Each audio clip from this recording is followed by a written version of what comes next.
So I would like to introduce you to Julie Rubin.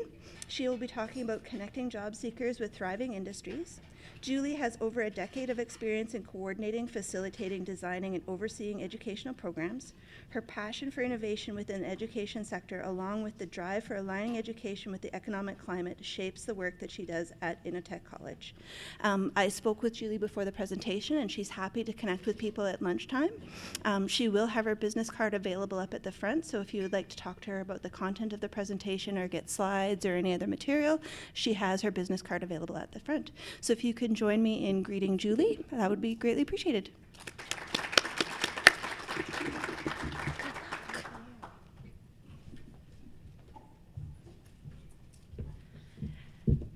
Hi, everybody. Just to make sure that everyone here can hear me in the back, the sound is good? Okay, perfect. Thank you for that lovely introduction and for everyone's warm welcome to this fantastic event. It's my first time here, and I am so honored to also be speaking here today. So thank you for choosing my session. I know it's so hard to choose. I've been really struggling making my picks, so I really appreciate your attention because I know it's a tough decision. So my email address is right up here, but I'm going to be moving along from the slide. So if once I'm done talking, you are interested in connecting with me for any reason, I have my business cards at the front. Feel free to grab one of those. Or we also have a booth set up in the exhibitor hall. So you can always find me there during the breaks as well.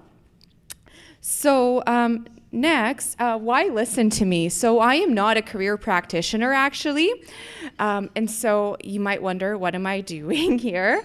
Although I'm not a career practitioner, I base my entire business on analyzing employment trends, and then that my business serves the skills that are most in demand by employers.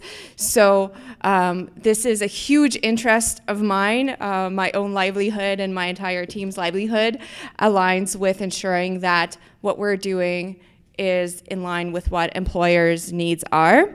So I operate 2 post-secondary institutions, and when we decide which types of programs to run, we actually ask the industry what their needs are and then design the programs around those needs. So this strategy has actually led to a fairly successful business model. We began operations in 2011 and have grown every single year, anywhere from 30% to 100% in this last year. So it seems to be working. I believe that the best way to sell education is by being able to show that that education will lead to employment once people complete those programs. And because of this business model, we've also been able to operate a very efficient business. So within 6 years of operations, we've only had to develop 3 educational programs. We put all of our students just through those 3 programs, and the demand for even just for those 3 has been growing. And then we offer them consecutively. So 20 start dates per year between Calgary and Edmonton overall. A little bit about me. So I'm the founder and president of, like I said, 2 educational institutions. So one of them is called Elevated Learning Academy. It's a small boutique college that specializes in preventative health education. And the other one is Innotech College, which is another very small college. It's a much newer. We just opened our doors last year, and that specializes in technology. So I have bachelor's from SFU in HR. So HR is a true kind of passion of mine, figuring out what makes people tick, what motivates them, and how to help them succeed. And then I also did a bit of studies in adult education. Within our organizations, we've placed over 1,000 people in jobs, and on a daily basis, I am connecting with industry contacts or doing industry research in some sort of manner. So now that everyone knows a little bit about me, I'd love to get a better sense of who we have in the room. So maybe we'll do a raise of hands. How many career practitioners are here today? Okay, about half. And for just getting a better sense of what types of individuals people work with, even if you're not career practitioners, are your organizations mostly serving professionals or maybe professionals, some people in that realm, trades, anyone specializes in that, or maybe kind of more marginalized communities, some people that work in that sector. Okay, great. All of the above? Okay. Okay, so we have a really great variety in our audience, which is fantastic, and hopefully some of the information I provide will be relevant to everyone here. And ultimately, though, no matter who you serve in your roles, how many of those people's main goal is to get a job? Okay, so I have a feeling that what I'm going to be talking about here today is going to be in line with what people need to hear. So just a reminder, our topic is connecting job seekers with thriving industries. Or how do I get a good job in an industry that's stable and growing? Thriving industries, thriving is a really kind of it's a catchy word to use, but ultimately what we mean by that is an industry that's going to be stable, that's not going to disappear tomorrow, or is going to be maybe dependent on oil prices, and that it's growing. So job demand is going to continue to grow within it. So our topic today is going to be broken down into, I think, two areas of interest, or two tasks that we'll try and solve together. The first one will be figuring out which are the thriving industries. I think that's the key role. We often assume that people will know this or it's obvious, but what I've realized is that it's a lot less obvious than we may think. So where do we look for thriving industries, or can anyone, you can shout out or raise your hand if that's more comfortable for you. What are the thriving industries, and how do you know that? Where have you looked? How have you found out that information? Does anyone care to share? Geriatric services in demand? You're guessing? Okay. Yeah, sometimes we hear things, right? And so we're like, I think that's it, because a lot of people are kind of talking about it. Okay, well, how else? Yep. Say that once more. Okay, supply chain management and logistics. That's a very specific title. And how do we come across that? I'm from Calgary, so we're a hub for Canada, for North America, really. But Calgary Economic Development keeps tabs on that sort of thing. Okay, Calgary Economic Development, great resource. I tried to look at a lot of resources when putting together my presentation. Unfortunately, I've missed that one. That would have been a really good one to use. Anyone else? Yes? Healthcare. Okay. Okay, healthcare forecasted by the government of Alberta. That's how we know. Perfect. I saw a hand over here somewhere. Okay, we'll go in the back in the red. Immigration services and supports. I'm just repeating everything just so people can hear it. Perfect. And how did we...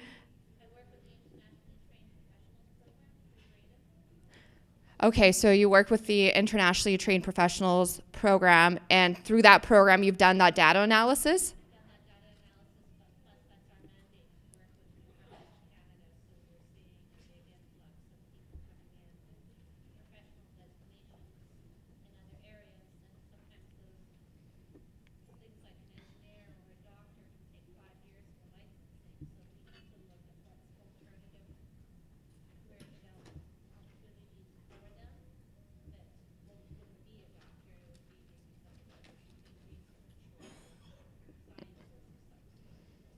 Perfect. So a lot of immigrants coming into Canada may have qualifications from back home that are not as recognized here, and to requalify to that same standard will take significant amount of time. And so now we're looking at ways of how we can get them as close as possible to what they used to be doing. but here and in as short a time as possible.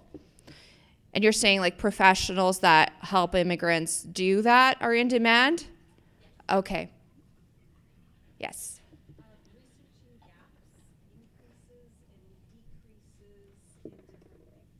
Researching gap increases and decreases in different things like industries, needs. Mm-hmm. Yeah.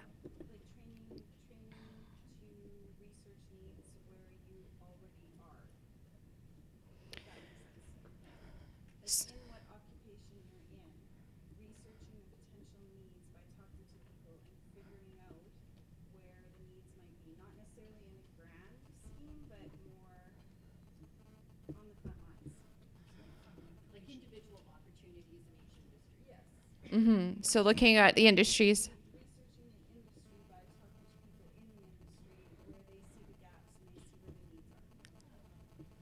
Okay, so talking, doing like almost like professional interviewing of people in the industry and getting an assessment from them as to where they're feeling there may be gaps. So this will be our last question or comment. Data science, I think that there's a lot of it. It's a thriving industry at the moment because we work with data in every industry and then looking at the info, we can analyze that, those trends, and make sense of all the info. So I work with the Edmonton Data Science Meetup group, and they actually have like lost capacity to look at because there's so many people who want to access that tool. Okay, so data science was mentioned as a trend, and you work, I'm guessing, in that industry, and just I guess from knowledge about the data world and how everyone uses data and being interacting with professionals in that field, you come to know that that's a thriving kind of job market. Okay, perfect. So we had a really large variety of answers of how we try and figure out which are thriving industries. And answer, I don't know if you noticed, but the answers really varied. And so sometimes you might think that something is really simple and should be common sense, but yet it really isn't. It's actually quite complicated, and we're going to dive into that a little bit today. So I tried to do a little bit of research on my own as well, and I went into the Government of Alberta, a labor market information website. Has anyone ever sent clients to this website? A few of us have? Perfect. So I tried to go on there to find the information that we need. So I tried to identify what are the thriving industries and came across a document, which is the Alberta Short Employment Forecast for the next upcoming years here. And it had a list of high demand occupations. I thought this was perfect. This was exactly what I was looking for. I was pretty excited. Yes.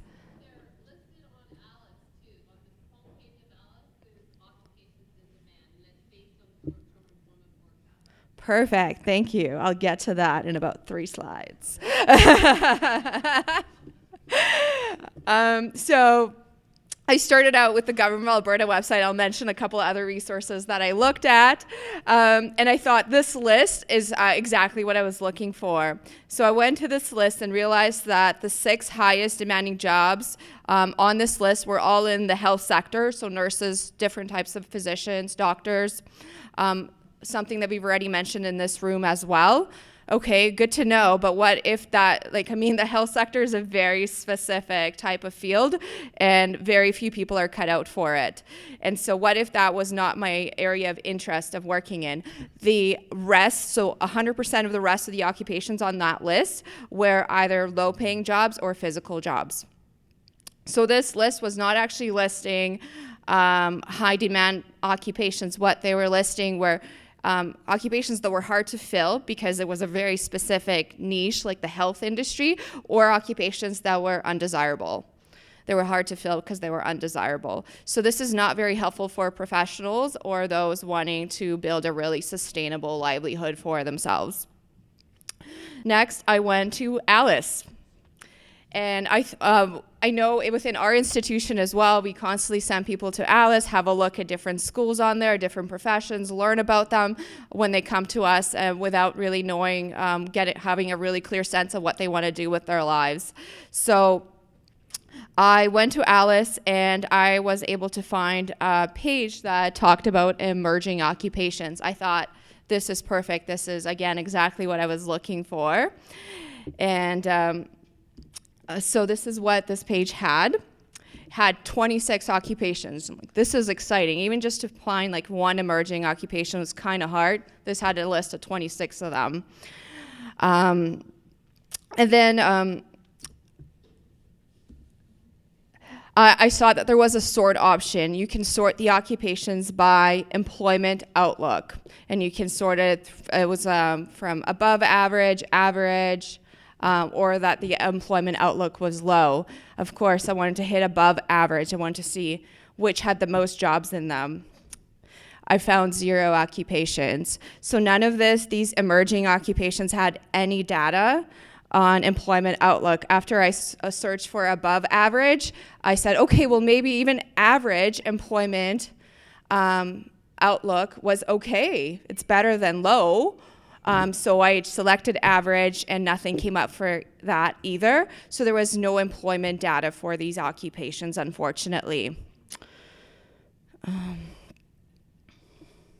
So this makes, this got me asking, like, I used to love Alice, but after doing this research, I'm now wondering whether it is really answering the questions that people are seeking most to get answers to.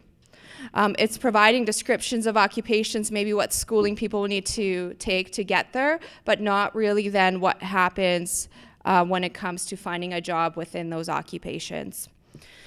I went to another resource, which is the Government of Canada website. And so they have a quarterly report called Job Trends. Again, I thought this would be a perfect type of resource for the answer that I wanted to get. And this is what that report said. So it provided the change in job vacancies in each province. So you can see that, oh, this quarter, vacancies in Alberta went up 2%, for instance. On a bigger scheme of things for like economic planning, that's kind of useful from an individual's point of view, maybe not so much. And then it broke occupations up into occupational groups and industry sectors. So occupational groups had the top 3 groups with the most vacancies were sales and service, transport and equipment operators, business, finance, and administration. First of all, are those not like massive sectors with hundreds, if not thousands of jobs in them? Okay, and then again, at least for the top 2, we're looking at jobs that are physically demanding, are not very highly paying, and not very suitable for professionals. So unfortunately, that did not give me any answers. And the industry sector's data was also very general without really leading to many answers either. It did include healthcare, so that got confirmed again, that healthcare is an industry that is seeking a lot of people.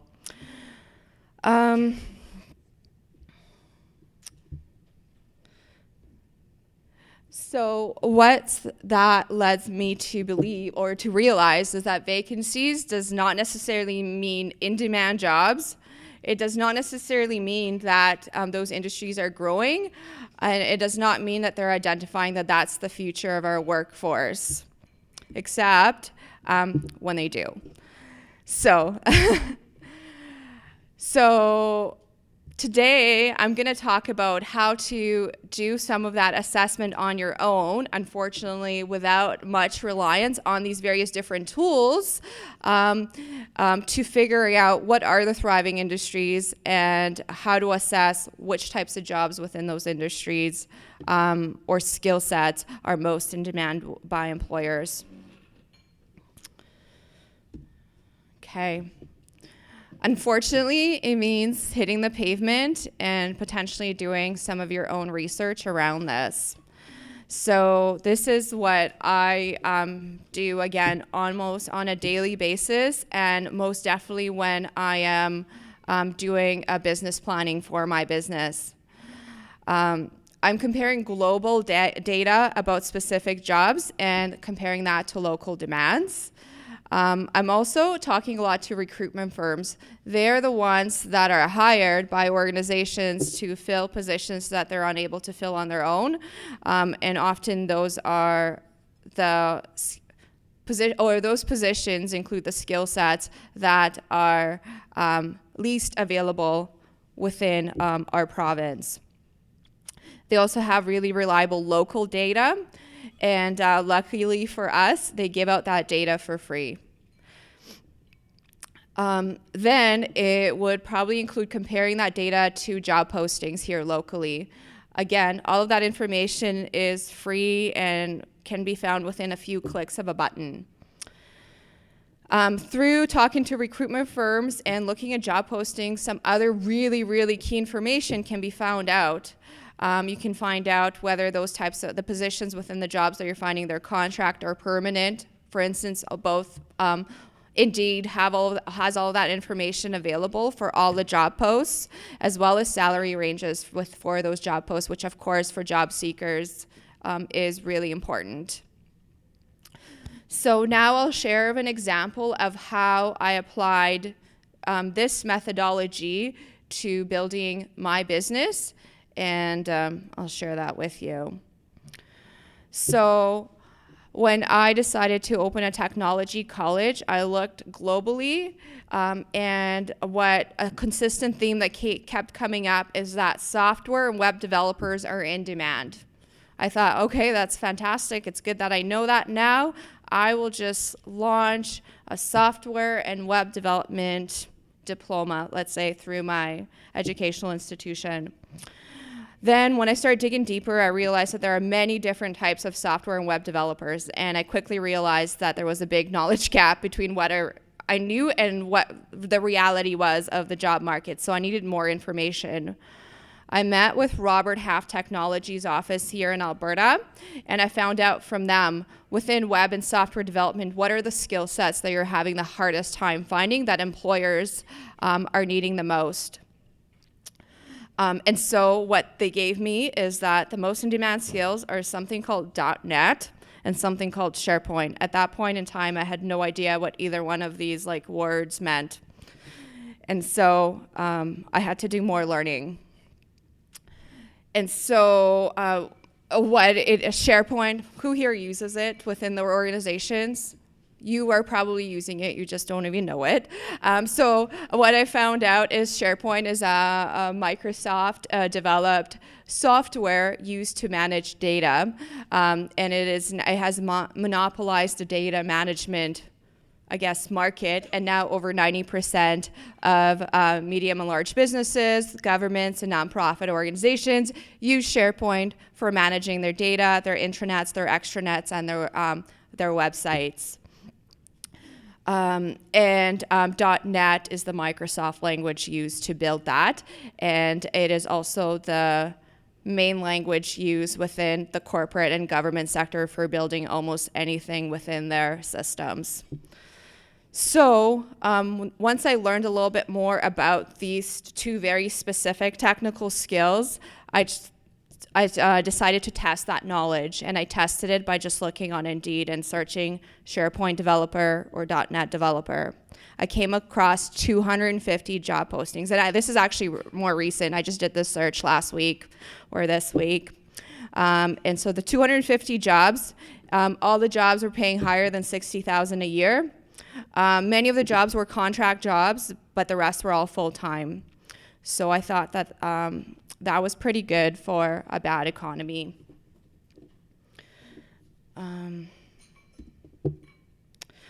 So I thought, if these skill sets are so in demand, why is retail and sales keeps coming up on all of the government statistics?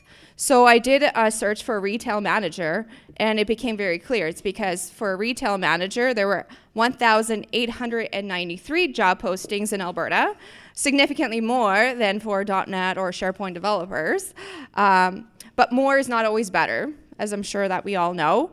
The majority of those jobs paid at around $30,000 a year, and although some were full-time, many of the jobs were part-time, temporary, or commission-based. So knowing job seekers, none of those things are all that attractive for the majority of them. So how do you get, so let's now go back to step one. Step one, I said, was to get some global data. Like, that sounds like really science-y and complicated. How do we do that? And it's actually pretty simple.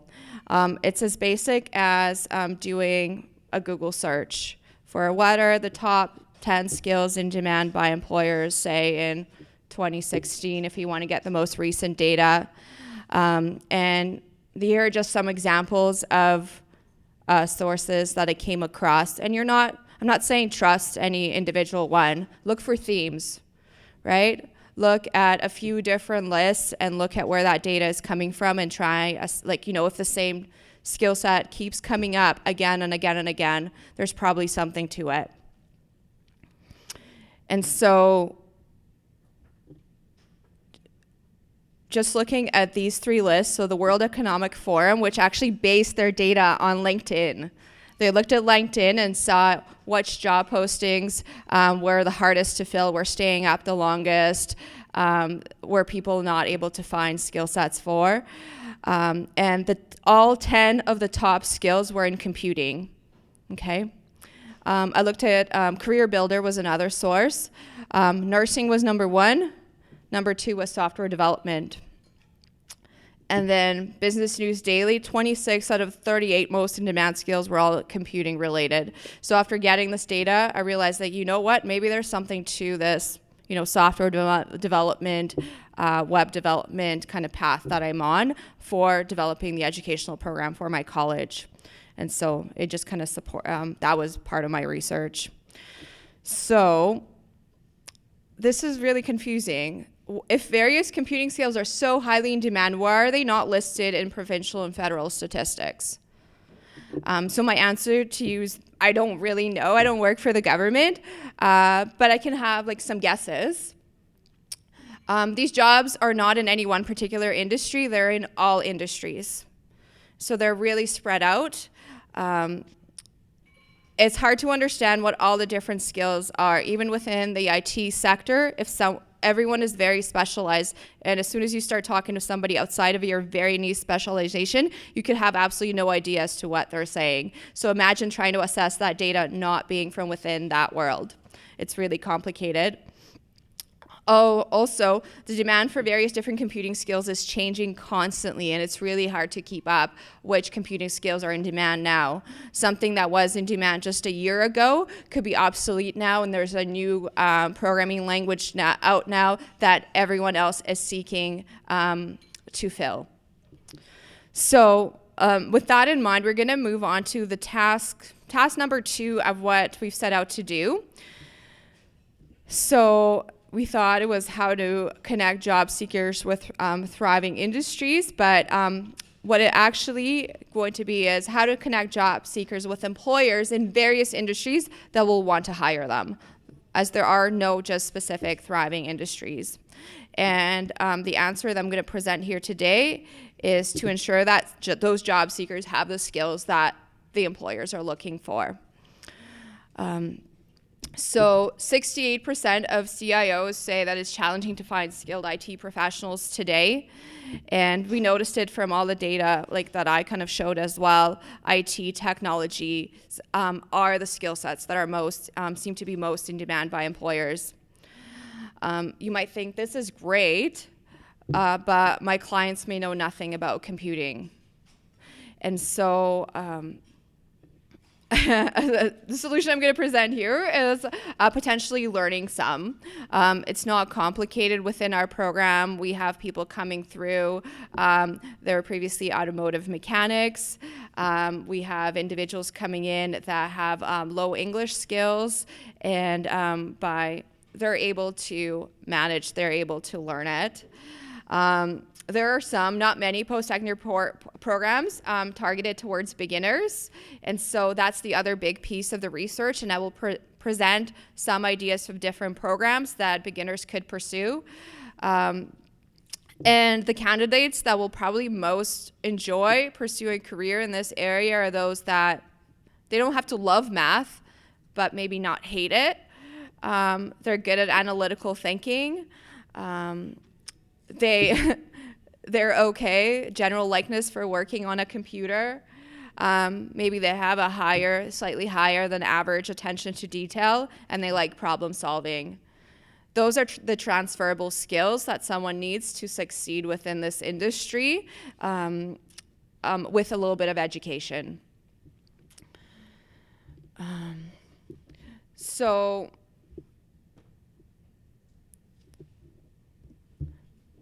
growth and comfort do not coexist. I've done a lot of career development types of workshops myself and have been directed towards different professions. And often my comfort zones are not necessarily the ones that I need to grow the most in. And so in order for us to grow, it probably means getting pretty uncomfortable. Does anyone know who Ginny Rometty is? Yes, no, anyone? No? She's the CEO of IBM. So based on more market analysis, I'm not going to go into how I kind of clarified all that or how I found it all. If you are interested in working with clients and helping them develop some IT skills, these are the computing skills that are right now most in demand in Canada. So C++, C#, Java, .NET, PHP are different languages. SharePoint is a software.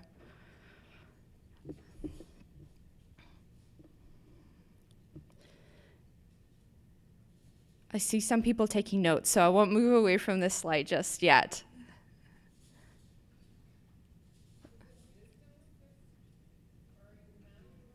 Systems? They're programming languages. Coding, yeah. And then people use them for like a huge variety of things. They're very transferable skills that you can use in many different jobs in IT in many different industries. But these are the languages that keep coming up in the majority of job postings.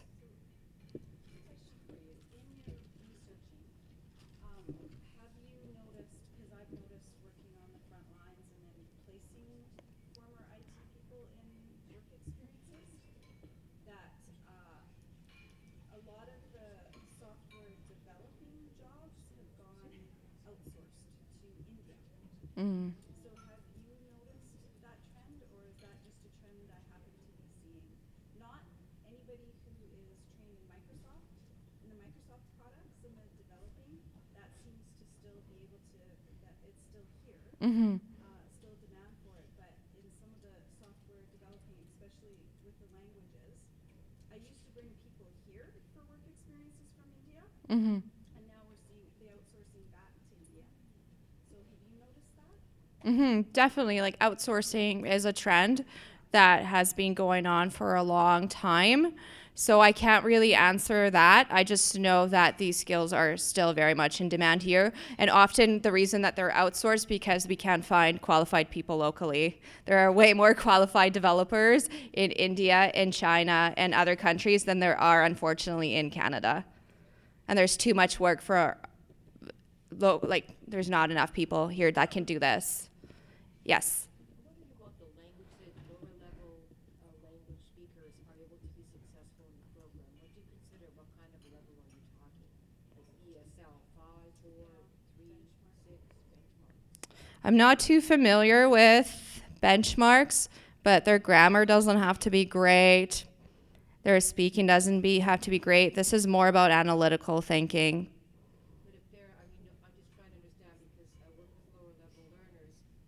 How can they cope in the classroom? They can have great analytical skills, Yeah. problem solving skills, be extremely intelligent and gifted, as usually the newcomers are.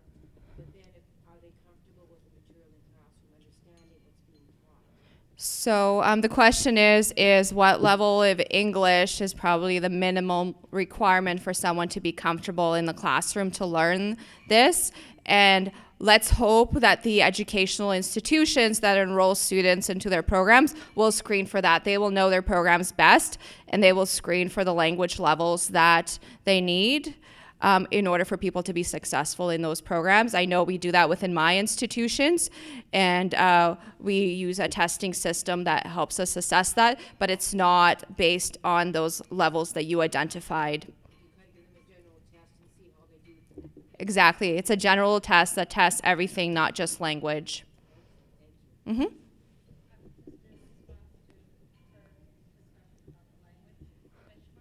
Yeah. Just from my own experience with the industry I'm in, we're seeing that for post-secondary and college, they need to have a 7 or higher in all areas, listening, speaking, reading, and writing. To be able to have people in third and fourth year level of university with that. That's what they need. A lot of them would be going into third and fourth year studies because they would be given advanced studies, advanced placement, previous education. But we have a lot of people in this deal with IT experience and software development experience. So they are coming back here, but complain to Immigration Canada. Not enough IT people in Canada. Right. So just in case people haven't heard, it was you mentioned that levels, is it 6, 7, 8 is around where they need to be successful? We go with IELTS is we find the most reliable for our English assessments, and we'll take a client with a 6 to 6.5 overall in IELTS, but for our clients to be able to go on to university, Mm-hmm. they need to be at least a 7. Okay, so university at least a 7. All the educational options I'm going to mention are more technical schools, not university studies. Yeah. So so that's good to know. Yeah, so if it is an institution that uses IELTS, that it's maybe a 6 or 7. So the programs that I've identified here are ones that would be good for beginners with zero technical background. They might have been like you said, we have someone that's in automotive mechanic. We have someone from Malaysia who used to be a jeweler in his home country. So really varied backgrounds. So in Intact College, my institution our program is designed for complete beginners. SAIT has a diploma program. In order for those, they have a few different streams coming out of their diploma programs. The stream that's going to lead to the most jobs is the one that if they choose the software development major. So keep that in mind if you are guiding your clients towards that. There are other different majors that they could do that are less employable. NATE is more complicated. So someone would need, so this is not simple. It is more complicated. No? Your information there is correct, except we also have, like, say, a full-time program, 2 years, but it's listed not as computer programming. It's listed under digital media, so Okay. may not have picked it up if you. Yeah. And so that's the other thing, is deciphering between all the different technology programs. So right now I'm identifying ones that, and I think I mentioned digital media a little bit later on. So right now I'm identifying programs that would lead someone in a career in software and web development, which was one of the skill sets that I researched. And so digital media, for instance, would not meet those skill sets. And so at NATE, they would have to do actually 2 different certificates. One is the core programming certificate, and then the second one would be the web application development certificate. The other way to get these skills is, of course, to just do a computing science degree. And so all the universities have that as well. So aside from software and web development, what are the other skills demanded by Canadian employers? Digital literacy skills is one. So the days of not liking to work with computers are gone. So if we're working with people that say that, that is now, I would say, considered a really core life skill that someone would just have to get comfortable with and acquainted with how to do. So statistical analysis and data mining, as mentioned earlier, is a huge job trend. So just doing a job search this week led to 96 jobs on Indeed in Alberta, and they all pay very well. Marketing campaign management and Google Analytics, so online marketing. There are 318 jobs in Alberta right now that are looking for that skill set. Cloud and distributed computing. So cloud computing, you might have heard that everything's moving to the cloud. Some people might not really understand what that is, but that is a big trend. So even though they're not specific positions, that's probably the newest skill sets that's just coming about and really trending. It is coming up on a lot of lists of skill sets that employers are identifying that they need to fill.